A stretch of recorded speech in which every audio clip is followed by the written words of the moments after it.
आलिया, आप देख रहे हैं breaking barriers with Alia Shah. आज हम अपने प्रोग्राम में जिस टॉपिक को डिस्कस करेंगे, कुछ दिनों से इस टॉपिक का चर्चा है और टॉपिक ये है, मौजू ये है कि यूए एक ग्रुप, इमार ग्रुप जिसको कहा जाता है, ये ग्रुप जम्मू और कश्मीर यानी कि श्रीनगर में एक बड़ी इन्वेस्टमेंट करने जा रहा है। एक एग्रीमेंट हुआ है इसके हवाले से भारत की हुकूमत और यूएई की हुकूमत के बीच और इमार ग्रुप जो है उनके बीच।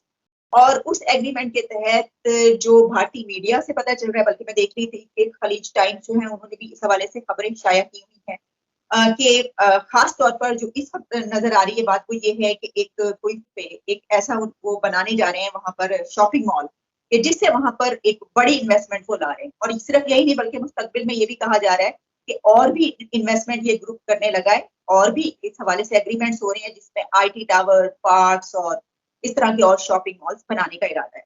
तो क्योंकि एक जो कश्मीर है वो इशू पाकिस्तान का हवाले से उसके एक खास मौकिफ है उसके ऊपर, तो मेरे साथ इस वक्त इस मौजू पर गुफ्तगू करने के लिए मौजूद है सीनियर जर्नलिस्ट, सीनियर एनालिस्ट और सीनियर कॉलमिस्ट जनाब बैरिस्टर हामिद काशानी साहब। बैरिस्टर साहब, thank you so much for joining my show. Thank you जी, थैंक यू। बैरिस्टर साहब, ये मैंने बात की सर, ये काफी जगहों पर शाया हो रही है खबर। एक बड़ी खबर इसलिए है कि जाहिर है कि जो कश्मीर है उसके हवाले से पाकिस्तान के खास मौके और यूएई जो है वो एक मुस्लिम कंट्री कहा जाता है और ये कहा जाता है इस तरफ से कि जी वहां पर जो कश्मीरी हैं उनके साथ जो है वो ये सलूक हो रहा है, वो एक आजादी की जंग लड़ रहे हैं। तो आप इसको कैसे देख रहे हैं कि क्या यूएई ने इस हवाले से कुछ सोचा, या जाहिर है कि हर एक को अपनी जो इन्वेस्टमेंट और अपना जो प्रॉफिट है वो अजीज होता है? थैंक यू जी। ये तो इसको आप क्या कहते हैं कि ये बड़ी हैं कि यूएई ने इस पे कुछ सोचा है।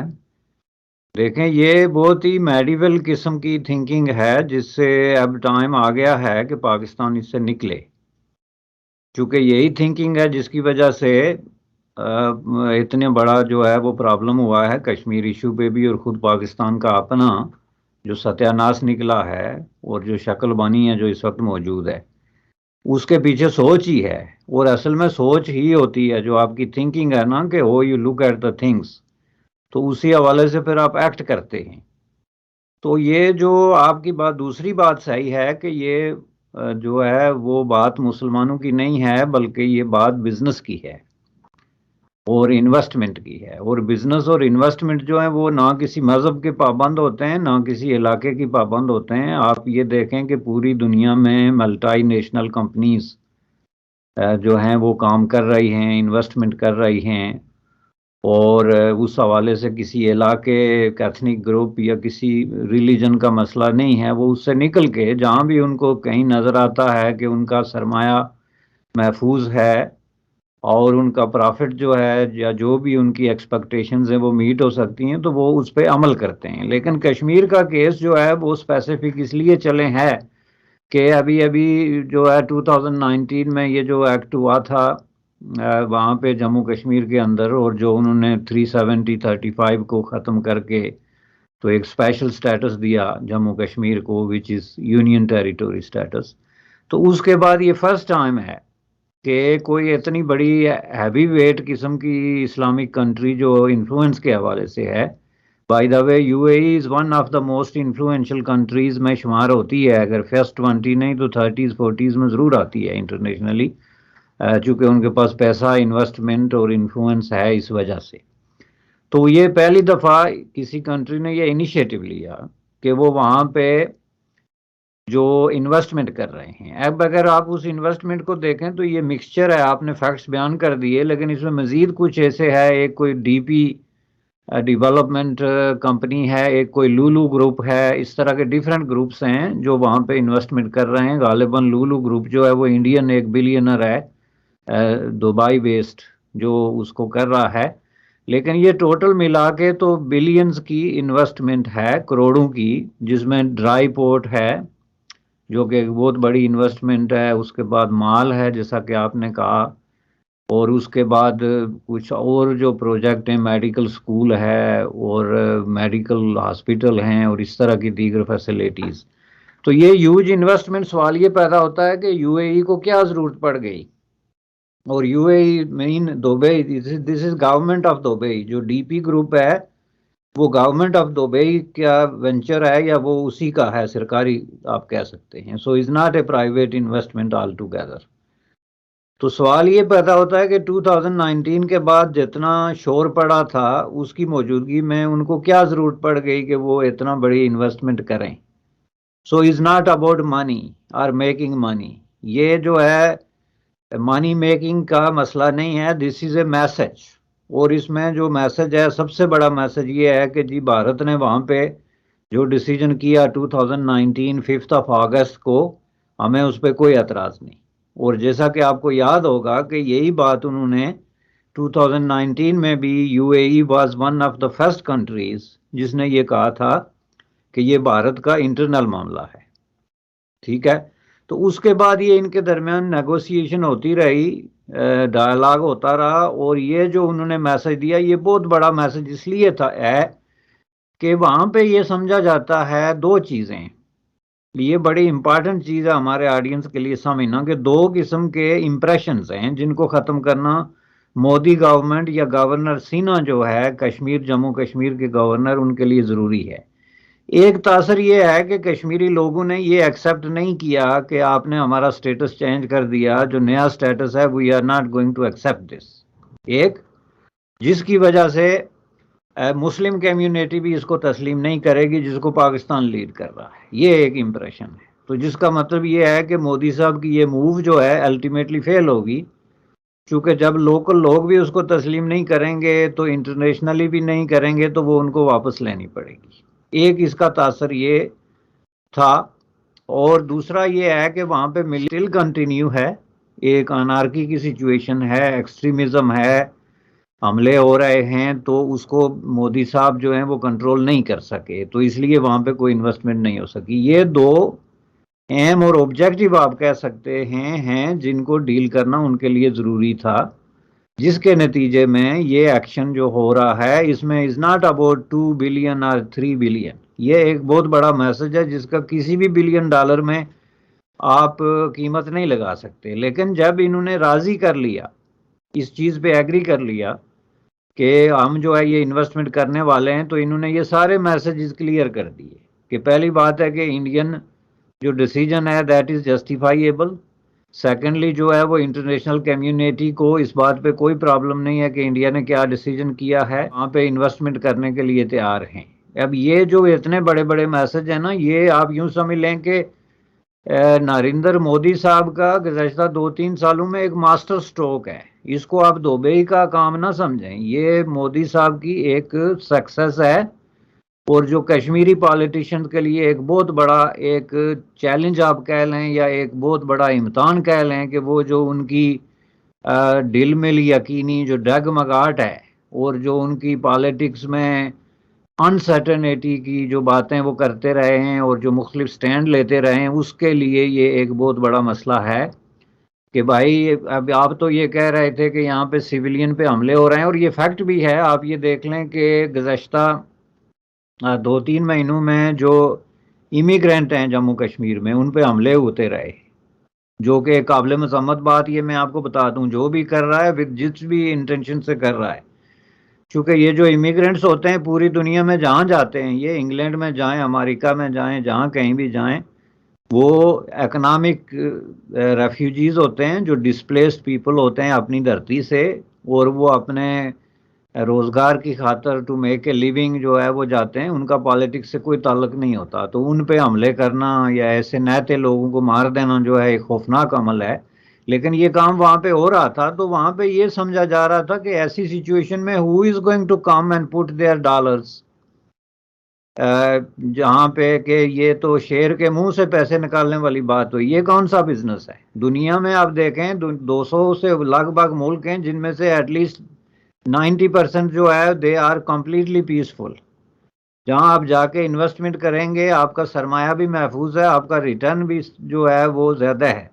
तो why they are taking such a huge risk as a Muslim country to go into a place like this, और ये एक इतनी बड़ी कंट्रोवर्सी जो है वो क्रिएट करके, ये इस बात का इशारा है कि आपके जो प्राइम मिनिस्टर साहब हैं उनका जो सारी डिप्लोमेसी फेल हो गई है, is a total flop, is a total failure जिसको आप कहते हैं। आपके प्राइम मिनिस्टर इमरान खान साहब, उनकी सारी बढ़कें, उनकी सारी वो रटी हुई तकरीर जो गालिबन एचिसन में उन्होंने 40 साल पहले रटी थी कि कश्मीर का मसला क्या है और उसको हल्के से होना है, उनके सारे जो उनके एडवाइज़र्स हैं, उनकी वो बेकार की बातें और अपने लोगों पे इस तरह का अटैक जो उन्होंने किया हुआ है, वो सारी चीज़ें क्लियर हो गई हैं कि जो आपकी जो मुस्लिम कम्युनिटी का जो आपने शोर डाला हुआ है और जो मुस्लिम उमा का शोर डाला हुआ है, वो सब फ्रॉड है। कोई मुस्लिम उमा का कोई यहाँ पे कहानी नहीं है।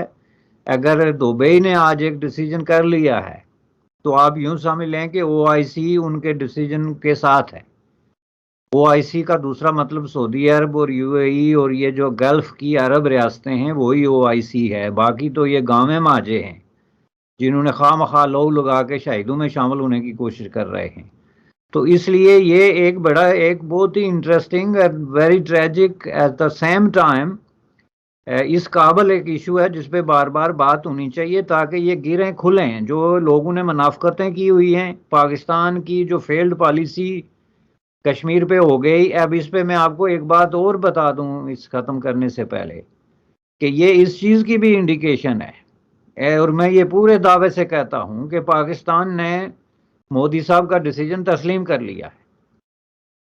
चूंकि अगर मोदी साहब का डिसीजन पाकिस्तान तस्लीम ना करता, जो 2019 का अगस्त का डिसीजन है, तो ये जो यूएई ने डिसीजन किया इस पे आज पाकिस्तान में सारी जो है प्राइम मिनिस्टर से लेके तो आपके ये जो वजीर खारजा से लेके ये सारे लोग जो बात बात पे बयान देते हैं अपने लोगों के खिलाफ, उन्होंने तो आज प्रेस सर पे उठाया होता। एक लफ्ज़ किसी के मुंह से आपने नहीं सुना है। और this is not a today's news, ये तो कई दिनों से ये जो है इस पे बात हो रही है, डेलीगेशंस का एक्सचेंज हो रहा है, मेमोरेंडम ऑफ अंडरस्टैंडिंग साइन हो रहे हैं दुबई में। तो क्या कोई बयान आया आपके प्राइम मिनिस्टर या मिनिस्ट्री ऑफ एक्सटर्नल अफेयर्स की तरफ से?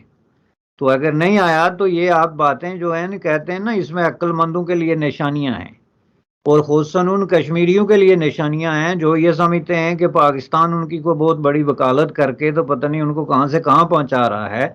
तो उनको चाहिए कि वो ज़रा होश के नाखन लें और प्रैक्टिकल हों, वो देखें कि दुनिया किस चीज़ की तरफ बढ़ रही है।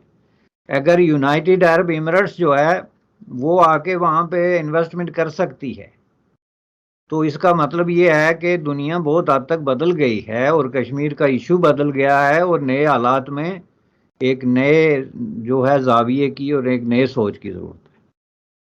ठीक, अच्छा बैरिस्टर साहब, क्योंकि आपने बड़े डिटेल में एनालिसिस कर दिया इसका, दो तीन सवाल मेरे जहन में जो पैदा हुआ है वो मैं आपसे करना चाहूंगी। पहले तो ये कि आपने ये कहा कि हुकूमत का तो मैं नहीं कुछ कह सकती, उन्होंने तो जो खामोशी से खड़े होने की जो है कुछ देर पॉलिसी अपनाई थी तो वो भी अब कब की खत्म हो चुकी।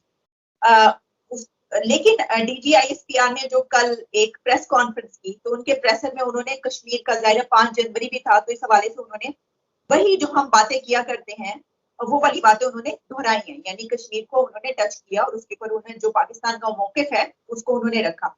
अच्छा, इसमें मैं सवाल आपसे ये होगा कि हमने देखा कि जैसे ही सऊदी अरेबिया ने रिफॉर्म्स की तो हम उनके खिलाफ हो गए और इसी तरीके से अब यूएई ने ये कदम उठाया है।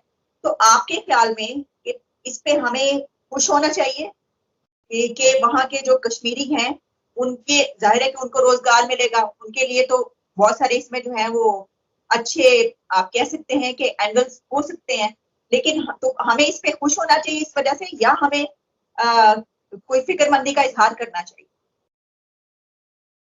नहीं, देखें, इसमें खुश होने या फिक्रमंदी से इसके मुख्तलिफ डायमेंशंस हैं कि ये डिपेंड करता है कि आपसे मुराद कौन है। अगर इससे मुराद अगर गवर्नमेंट ऑफ पाकिस्तान है तो मैंने आपको कहा ना कि उन्होंने तो रेक्टिफाई कर दिया कि ये जो कुछ कश्मीर में हुआ, जो मोदी साहब का डिसीजन है, जो नया स्टेटस है कश्मीर का, उससे हमें कोई ख़ास तकलीफ नहीं। अब ये हो नहीं सकता, जैसा कि आपने ISRP की बात की, ये हो नहीं सकता कि वो बिल्कुल जिक्र ही ना करें।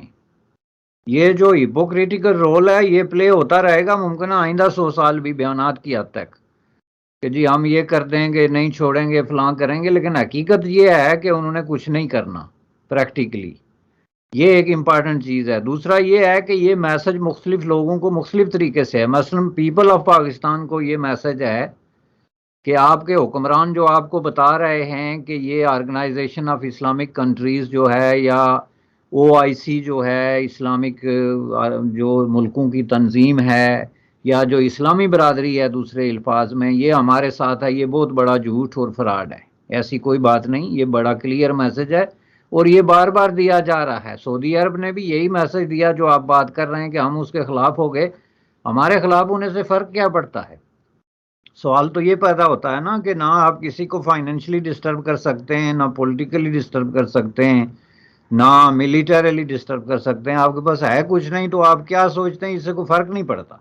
अब ये बात हुक्मरान तबकात जो रूलिंग एलीट है वो अवाम को बताने के लिए 2-3 दफ़ा उन्होंने कोशिश की। मसलन शाह महमूद कुरैशी ने 1-2 दफ़ा कहा था कि जी हमारी बाहर कोई ख़ास सपोर्ट नहीं है, हमें इस पे भी कोई बहुत ज़्यादा खुश नहीं होना चाहिए, लेकिन बाद में एस्टेब्लिशमेंट ने उनको मना कर दिया कि आप इस तरह की बातें ना करें क्योंकि इससे मायूसी फैलती है अवाम में।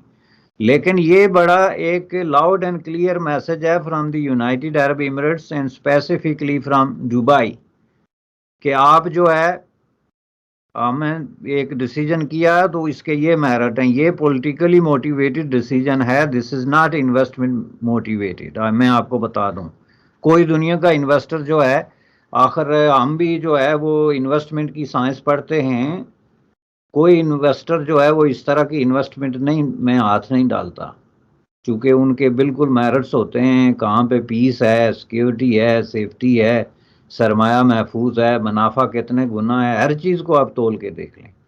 तो ये एक पॉलिटिकली मोटिवेटेड डिसीजन है जो एक मैसेज है across the divide two the people of Pakistan, people of India और पीपल ऑफ कश्मीर के भाई हम जो है वो इंडिया के साथ हैं और जो कुछ हो गया है हम उसके साथ स्टैंड करते हैं। ये मैसेज अब हम पे डिपेंड करता है कि पाकिस्तानी साइड पे गवर्नमेंट ऑफ पाकिस्तान इसको किस तरीके से आगे कंज्यूम करती है, कि वो उसको लोगों तक लेके जाते हैं या नहीं जाते, या उसी तरह जारी रखेंगे अपना मुनाफिकाना अमल। दूसरी चीज़ जो है वो मिलिटेंसी को कश्मीर में बतौर हथियार जो है वो यूज़ किया जाता रहा मुख्तलिफ सेक्टर्स की तरफ से, मुख्तलिफ पैकेट्स की तरफ से, जिसमें कि आज भी जारी है। अभी कुछ हफ्ते पहले जो है वो आज़ाद कश्मीर का एक नौजवान वहाँ पे शहीद हो गया पार जाके,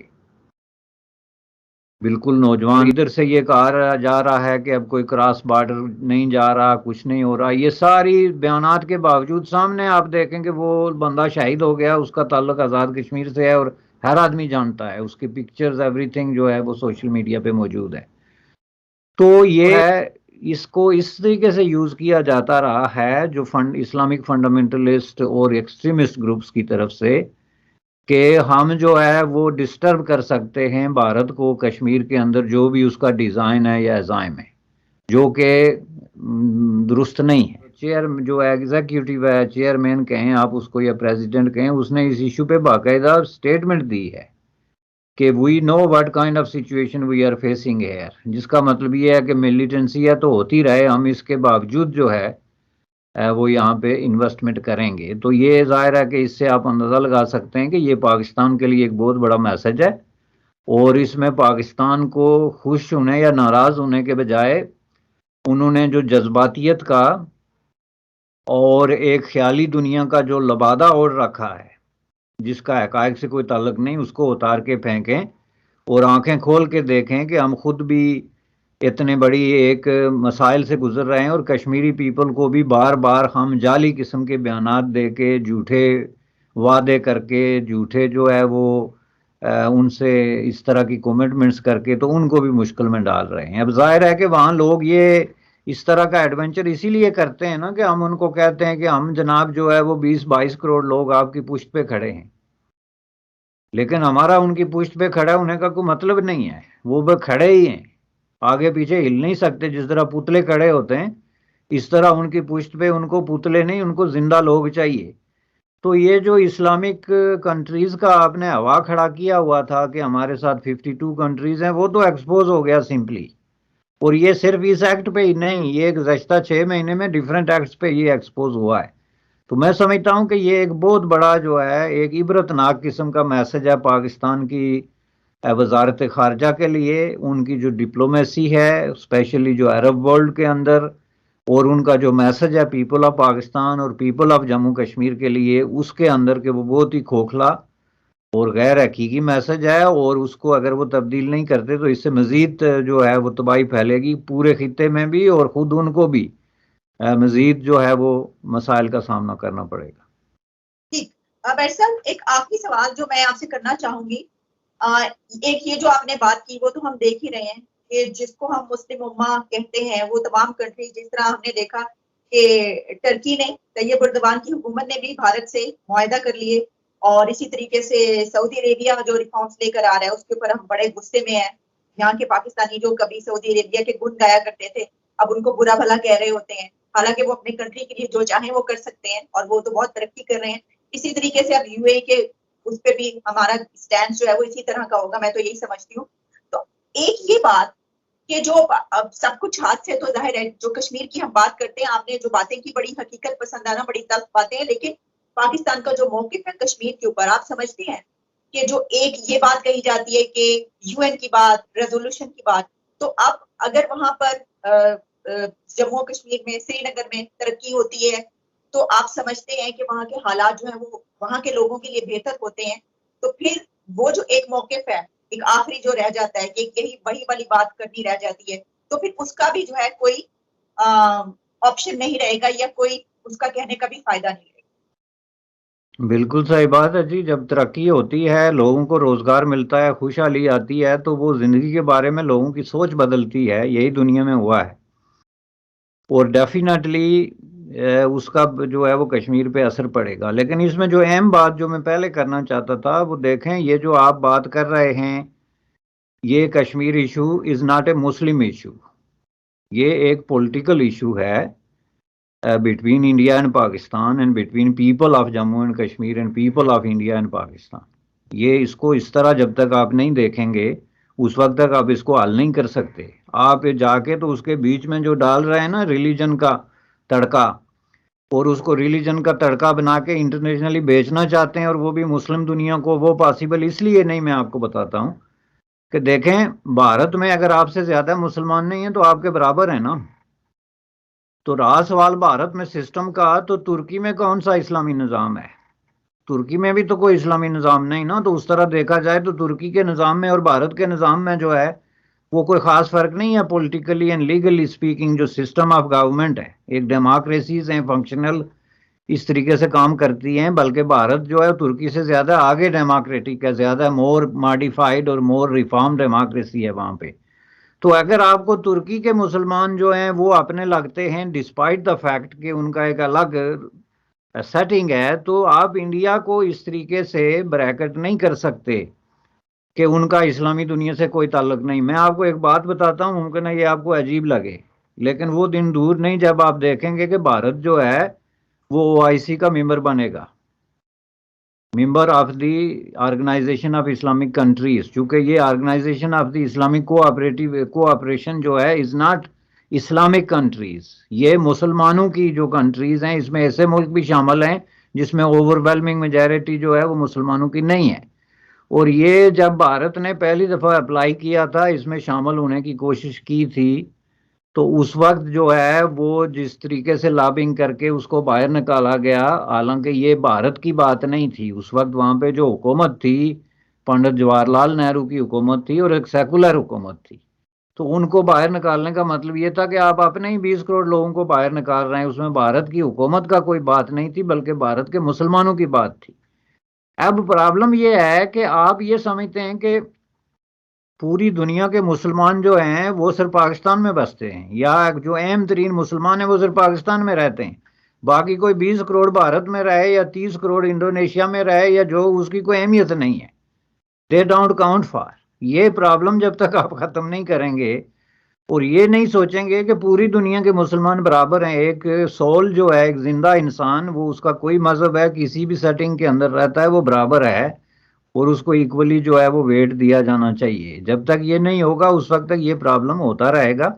तो इसलिए ये अभी अभी अगर मैं समझता हूँ कि हुक्मरान अगर होश का नाखन ले लें और इंडिया पाकिस्तान के दरमियान इश्यूज को रिलीजियस ऐनक से देखने के बजाय इसको एक जियोपॉलिटिकल ऐनक से देखें, वो इस तरीके से देखें कि हम पड़ोसी हैं, हमारी एक शेयर्ड हिस्ट्री है, हमारा एक लंबा चौड़ा जो है माजी है, और हमारी बहुत सारी चीज़ें मुश्तरक हैं, तो उनको सामने रखते हुए हम अपने इख्तलाफात को कैसे रिजॉल्व कर सकते हैं, बजाय इसके कि वो बार बार जो है वो रिलीजन को एज ए नेगेटिव फोर्स इस्तेमाल कर रहे हैं, जो सबसे बड़ी बदकिस्मती की बात है कि religion is not about creating hatred और लोगों के दरमियान दुश्मनियां और नफरत फैलाने के लिए नहीं है, ये उसके बरक्स चीज है और ये समझने की जरूरत है।